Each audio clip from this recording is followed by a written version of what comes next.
Hi అండి. ఎలా ఉన్నారు? ఈరోజు రీడింగ్ ఏంటంటే, ప్రేమించిన అమ్మాయి కొంచెం దూరంగా ఉంది.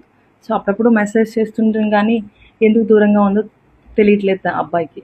సో, ఇలాంటి సిట్యుయేషన్ మీరు ఎవరైనా ఫేస్ చేస్తుంటే ఎనర్జీని క్లైమ్ చేసుకోండి. ఓకేనా?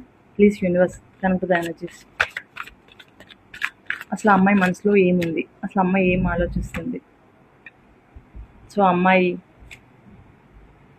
ఎందుకో కొంచెం బాధపడుతుంది. బాగా హర్ట్ అయింది. మీరేమన్నా హర్ట్ చేసారా? లేదంటే వాళ్ళ ఇంట్లో వాళ్ళేమన్నా కొంచెం వాళ్ళని ఆ అమ్మాయిని హర్ట్ చేసి ఉండొచ్చు. వద్దు అని ఉండొచ్చు. ఆ సంఘర్షణలో ఉంది.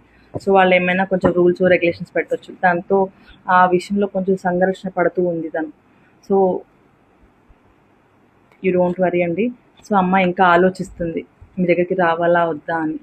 సో, అంటే ఇంట్లో కొంచెం చెప్పడం వల్ల కొంచెం భయపడుతుంది. సో, ఆ భయం తన మనసులో బాగా గట్టిగా ఉంది. సంఘర్షణ పడుతుంది.